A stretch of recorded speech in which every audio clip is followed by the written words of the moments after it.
Got an unsolved murder that's cluttering up your life? Or have you been robbed of your family treasure and don't know where to turn? Do you need the services of a best private eye in Northern California? Well, friend, I have the solution. She's a movie star turned detective, and her name is Candy Matson.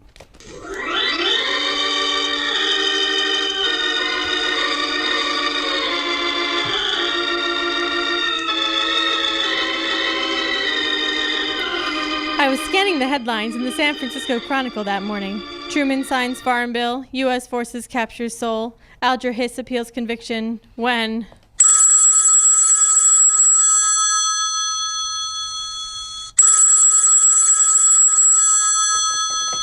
Hello, Yukon 28209. Is this Miss Matson? Yes, I'm Candy Matson. What's your pleasure? I need the services of a skilled detective on a very urgent matter. I'm your gal. You tell me your problem and I'll tell you my fee, Mr. Actually, it's Dr. Dabney Essex. I'm a dermatologist.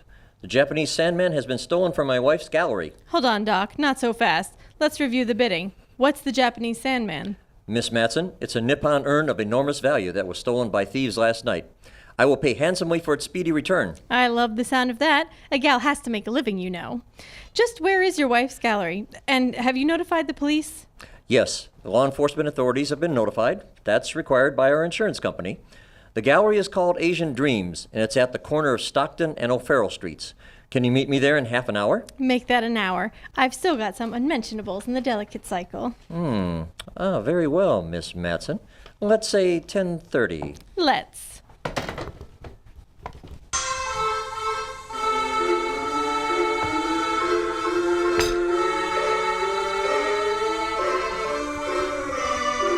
Candy scribbled a few lines in her notebook, showered quickly, and dressed in a pinstripe navy suit. A few moments later, she drove her Ford convertible out of the apartment house basement and headed down Telegraph Hill, arriving a few minutes later at the combination photo shop and apartment of Rembrandt Watson. Wake up, Rembrandt. It's Candy. Well, Candy, my little dove, what brings you to my humble lodgings at the crack of dawn? Guess again, Rembrandt. It's almost 10 o'clock. I thought good photographers could tell time just by looking at the sun. Gracious, Ducky, you seem in a hurry. Here, relax and have one of these Belgian chocolates. A gift from an admirer. He was here last night. Thank you, kind sir, but I didn't come for sweets, just information. What do you know about the Japanese Sandman? What big eyes you have, Grandma. Well, the Japanese Sandman is an exquisite bolted urn of Nippon porcelain which dates back to the turn of the century. Japan manufactured thousands of these items from about 1891 to 1921, during the Meiji period, methinks. So what makes this one so valuable? My dear, the value of anything artistic is influenced by beauty, size, rarity, and condition. While most of the Nippon items exported to our shores have increased somewhat in value, the Japanese Sandman is unique and has a current price tag that probably exceeds $12,000. And that, my little lamb, is a lot of cabbage. Shutterbug, the depth of your knowledge delights me no end. Now, tell me, why is this urn named the Japanese Sandman? You see, Lovey, painted on the urn is a spirit man holding what might be a lamp, or perhaps an hourglass. So I guess it was whimsy to give it the title of that 1930s blues tune. Oops, strike one for Rembrandt. Japanese Sandman was composed in 1920, not the 30s. I remember because it was used in one of my movies. Verily, O goddess of detection, I stand corrected. But I do know that it can be viewed at a downtown gallery. Strike two. It was stolen from there last night. But don't worry, Rembrandt, I'm on the case. Guess I better leave now before you strike out.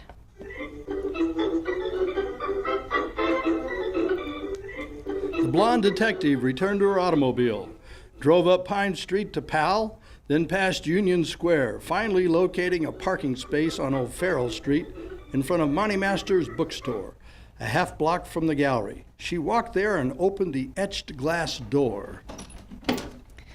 I'm Candy Matson. Is there a doctor in the house? Miss Matson, I'm Dr. Essex. You are prompt. I like that. Oh, you'll like me even better when you really know me. Now, about my fee. Here's a retainer check for $500. I'll put more in your hands when the Japanese Sandman is in mine. You are most gallant, kind sir. Let me put this negotiable instrument where it'll be safe and warm. Now, have the police left? Yes, they have, Miss Matson. An insurance adjuster is over there talking to store employees, Gloria Nielsen and Felix Quirk. She's the assistant manager, and he is one of her clerks. My wife, Phyllis, has taken this very hard. She's in the back office. She's not letting any customers in the store now. The other man over there is our plainclothes security guard, Phineas Blue. I understand that this gallery is operated by your wife without your assistance? You are correct. She has owned and operated this establishment for some years. While I provide moral support, I'm far too busy in my professional medical duties to have anything to do here. My medical office is in the Regent's Professional Building on Sutter, just off Van Ness. Well, then I'd better talk to your missus. Certainly. Her office is back here. Phyllis, that detective I hired is here and wants to talk to you. How do you do, Miss Batson, isn't it? No, it isn't. It's Matson, Candy Matson, but thank you for the Captain Marvel reference.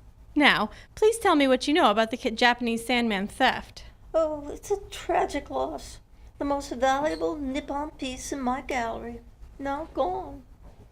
Phineas discovered the theft when he arrived this morning at 6:30. How did the thief gain entry? Oh, dear. That's the strangest part. The police could find no sign of forced entry, and they suspect someone had a duplicate key. How many of your employees have a key to the building? They all do. That would be Gloria, Felix, Phineas, and one other clerk, Sally Stevenson, who is sick today. And of course, my husband and I have one, so that makes 5. No, that makes 6, but who's counting? Tell me, did your security alarm go off during the theft? It did not. That dreadful thing is located on the outside of the building, near in the alley. The police told me it was rendered inactive by cutting some wires or something. Well, Mrs. Essex, I'm going to do my best to find the Japanese Sandman, and I'll need the help of you and your staff, whom I need to interview separately. May I use your office for that? After getting the grudging acceptance from Phyllis Essex, I spent the next 2 hours interviewing her and her staff. Mrs. Essex, who was alternatively confused and aloof, was the type of person who answers a question before it's asked. She told me she had no children, had owned a gallery for 8 years, had never learned to swim, did not do background checks on any of her staff, hated all smokers, extended liberal credit to good customers, hoped to lose 24 pounds, and had experienced only minor thefts in the past. Gloria Nielsen and Felix Quirk both had good alibis, had no idea how the theft was accomplished, and they were having an affair, although neither seemed very enthusiastic about it. Security guard Phineas Blue said the alarm was working when he locked up at 9 p.m., so it must have been tampered with later. He had not seen any suspicious persons in the gallery recently, and he knew most of the regulars on site. Sally Stevenson was his niece, and she'd been sick with the flu for the past 3 days.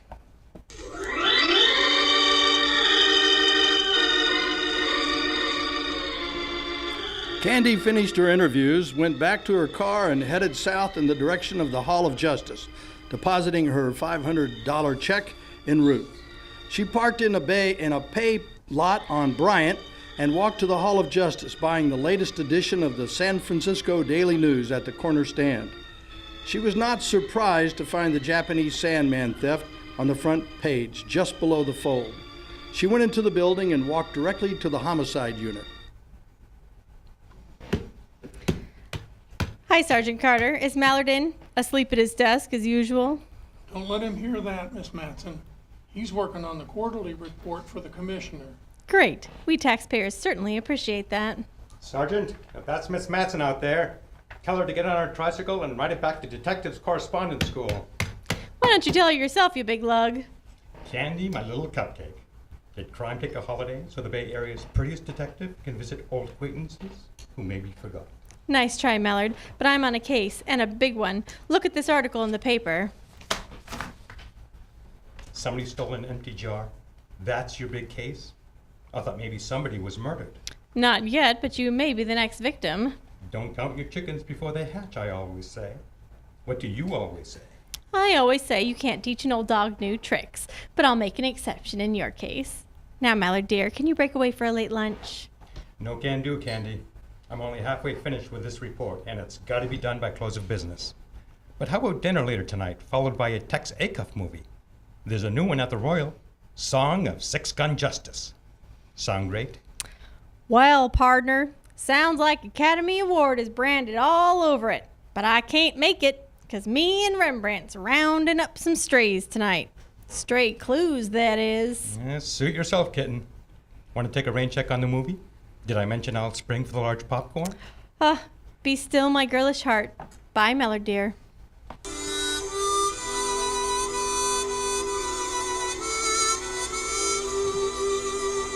Back to our adventure in a moment.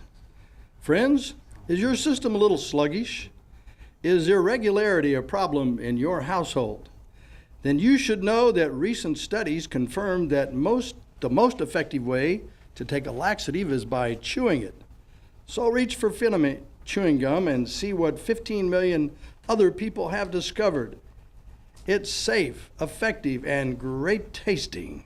It's the most modern way of clearing up your sluggishness and restoring you to health and vitality. Candy went to the offices of San Francisco's two dailies and reviewed art thefts in their newspaper morgues. She next stopped at the Better Business Bureau and reviewed the files of the two businesses of Dabney and Phyllis Essex. Then back at her apartment, she phoned Rembrandt and got him to meet her that night at the Bar and Grill on the edge of Chinatown.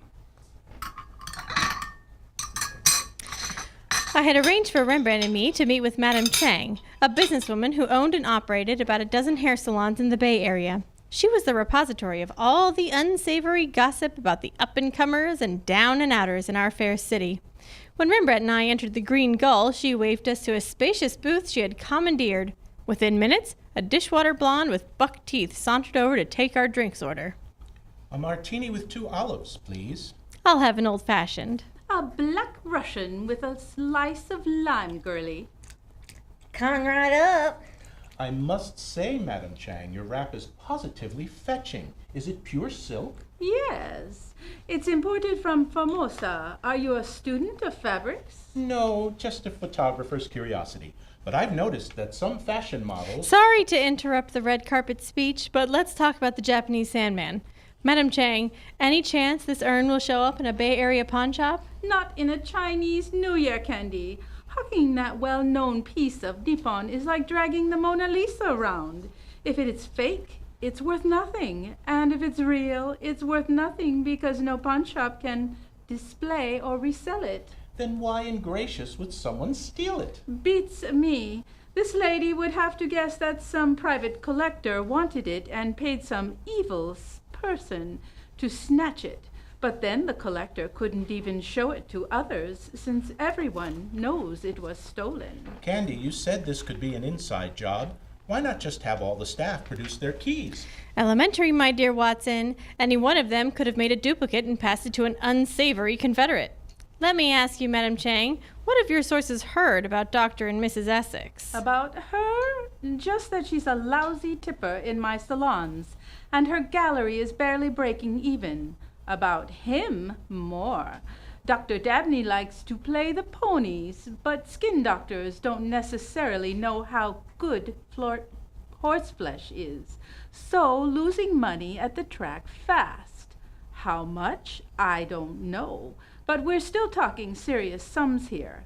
Some bookies are legit, and some aren't that kind. Of that kind can be dangerous to your health.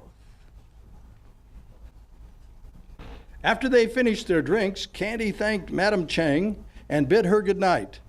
Then in the parking lot, she turned to Rembrandt.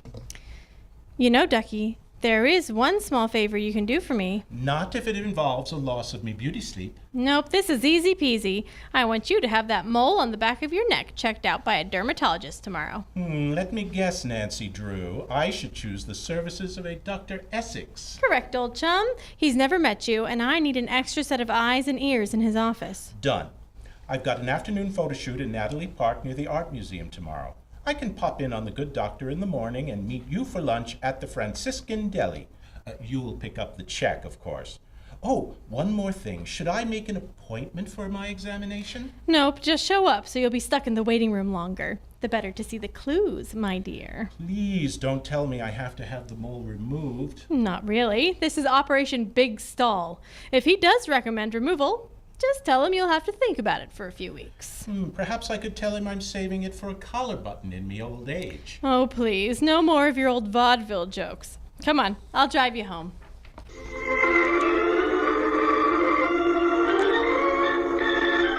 Next day, I ran credit checks on Dabney and Phyllis Essex, called a few friends in the burglary squad, and then drove to the Franciscan Deli, where Rembrandt soon joined me at my table. Candy dear, I bring you glad tidings of great joy. Spill it, Rembrandt. I'm all ears. Well, lovey, let me tell you that Dr. Essex examined my mole very carefully, and he was a little concerned about its size and color, so he recommended that in the next 2 weeks... Don't toy with me, Matthew Brady. Just tell me what you learned about him in his office. If you don't, then you have to pay for your own lunch. Heavens, just having a little fun. Let me now dispense some factual information. The doctor's medical practice is modest at best. It's a small office which appears to have a middle-class clientele, some of which is walk-in trade, methinks. How many assistants in his office? Just one, a nurse who doubles as the receptionist. Her name is Yvette Monet, and her French accent is real. Let me guess. She's definitely not fat and 40. No, dearie, more like trim and 20. Our dermatologist enjoys her skin and wants to see as much of it as possible. The feeling is noticeably mutual. She and the doc have one of those heterosexual attractions that I hear so much about.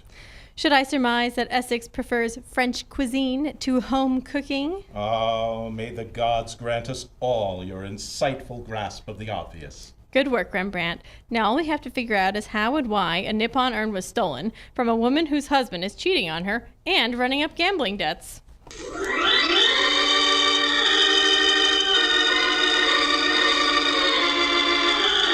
Tune in next week for the exciting conclusion of Candy Matson, Yukon 2 8209.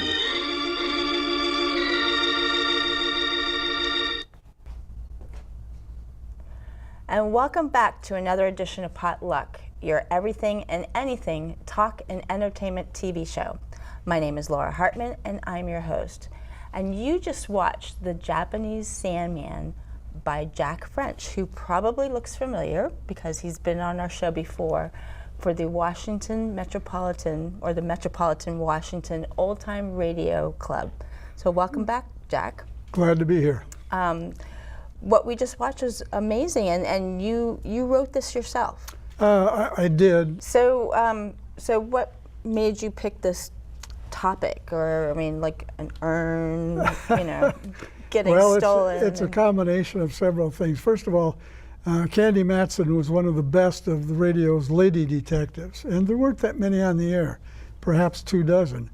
And of course, there were at least 100 male detectives on the air. Sure. She's the one that you talked about on our last show. I mean, when we had our interview before. Yes. That's correct. Okay. Yes. Mm-hmm.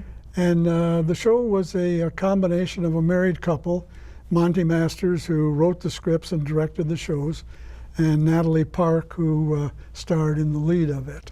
Okay. And it was on San Francisco, on NBC, but it was only on the West Coast. It was a regional show. So not too many people of your viewers have probably heard of it. Okay. So did they ever do anything with TV with her? I mean, like I haven't heard the name. The name. Yeah, they had auditioned, but it never went anywhere. And the show was in that awkward period between radio at its crest and TV coming in. A lot of shows went off the air in 1950, of course, in that era, because advertising dollars were switching from radio to TV. Right. And this show couldn't stay on the air because they couldn't find a sponsor. Okay. So we just watched the first half, and then so the next show, well, I know you can't give away anything, but is there... Well, we call it the exciting conclusion. Okay. Great. So tell us about some of the cast that you have. Sure. Well, I use the same characters that Monty Masters used. In other words, they had the lead of Candy Matson, who's a private eye, lives on Telegraph Hill. Her boyfriend is Lieutenant Mallard of the San Francisco Police Department. And her best friend and confidant is Rembrandt Watson. Okay. And of course, most people would pick up on the fact that she's got a friend named Watson, the same as Sherlock Holmes did. Ah, okay, yeah. So So clever. we use pretty much the same three characters revolving around, in this case, a murder mystery. Okay. And the people, who are the people that are playing those parts? Well, we use our own members of the Metropolitan Washington Old Time Radio Club. Most of the people that direct our shows either know who they want for a part, or if it's a decision between 2 or 3, we'll let them audition for the parts. Okay. And we're just trying to get, of course, the person who sounds the most like we think the person in the script is supposed to sound like. Okay, okay. And the people that are actually playing these parts, that just played these parts today, what are their names? Yes, well, at the very beginning of the show, we've got the lead, Candy Matson, who's played by Sally Stevens, and her father, Dennis Stevens, is our announcer. Oh, okay. And then the married couple, Dr. Essex and his wife, are played by Lawrence Kondrak, and Marcia Bush, who's doing double duty because she's also part of our sound effects Right, team. yeah. Yes. She's got it was an interesting voice too Yes. that she was using. And then we have another married couple in the cast, Michael Hayden and his wife Myra. He plays Rembrandt Watson, and she plays Madame Chang. Okay, very cool. So when you, back to when you're like casting people for these roles, do you try to get people with like the most, some people have like radio voices or just like, they sound really good on audio. Do you like look for that when you're looking for people, or are you going more with the character? Both, actually. I mean, you have to sound like the character, but you have to sound good on radio too. So it's a combination of those two qualities. And the other quality, of course, is somebody that's able to do this show with a minimum number of rehearsals. Okay. Harking back to network radio, they generally had just 2 rehearsals before they went live on network radio. Wow. There'd be a first rehearsal, and then the second rehearsal they added the sound effects, and the third one they went. But they have a script that they could have in front of them. Absolutely, Yeah. absolutely. And that was a problem, of course, for the radio people in the 1950s who were expected to come on a TV show where they didn't have a script. They had to memorize their lines. There were no teleprompters. Sure. And it was death for some performers, particularly if they're on a daily show. Like a soap opera was on every day, and they had to memorize perhaps 20 pages of dialogue this night to perform the next. And all the shows were done live. They weren't taping them then at first. Sure. So it was a real test of your memorization skills to make that transition from a radio actor to a TV actor. Wow. So back, going back in time when they had the radio shows, did you ever go on set? Did you ever see any live radio shows yourself? I did not. Unfortunately, I was stuck up in the North Woods of Wisconsin, Okay. and all we had was one tiny little radio station there. They never did any dramatic programs or comedies. The nearest one would have been Milwaukee. But it was fairly common to invite the audience in for these shows. In fact, Candy Matson was done before a live audience. Oh, wow. Now, you never hear the audience because that live audience was behind a window that was soundproof.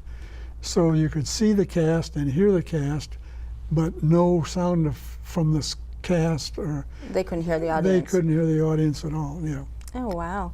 So the actress that played Candy Matson, who was she? She was Natalie Park, and the show actually started off as about a male detective. Monty Masters had written this new detective show called Candy Matson, and they were auditioning it for his mother-in-law. And she said, Monty, you've got 100 male detectives on radio already. Right. Time for a female. Why don't you give the part to Natalie, and you concentrate on writing and directing? And it was an excellent suggestion. And that's exactly what they did. Wow. So with her character, does she always have those really interesting comments to say, you know. Yeah, she there's not only some cute comments that she has with everybody she interviews, but that interplay between her and her boyfriend Mallard is not flirtatious so much as teasing. Okay. For one thing, she never calls him by his first name. She always calls him Mallard. And he usually calls her something like Cupcake or Kitten. Right. And so it's not strictly flirtatious at all. It's more of a teasing back and forth between a couple who obviously admire each other a great deal Right. and enjoy the company. And of course, he has the disadvantage on radio that even if they're working the same case, which they do often, she solves it before he does. Oh, okay. Very cool. So, how long has the Metropolitan Washington Old Time Radio Club been around? In existence. We were formed in 1984. Okay. Started off with 5 members in the basement of one of the members' houses. And now here it is, 2017. We've got over 100 members, Oh, wow. and they're scattered throughout the United States. We've got members in 17 different states. Now, obviously, they can't attend our monthly meetings, Right. but they get the newsletter, which is Radio Recall, every other month. Uh-huh. And then they also get an electronic bulletin called Gather Around the Radio by email on those other months. Okay. Very cool. Well, thank you so much. We've run out of time, so if you're just tuning in, make sure you catch us on the web at www.potluck-online.org, and make sure to tune in next week for the next part. So thank you again, Thank you. and we will see you next time. All right.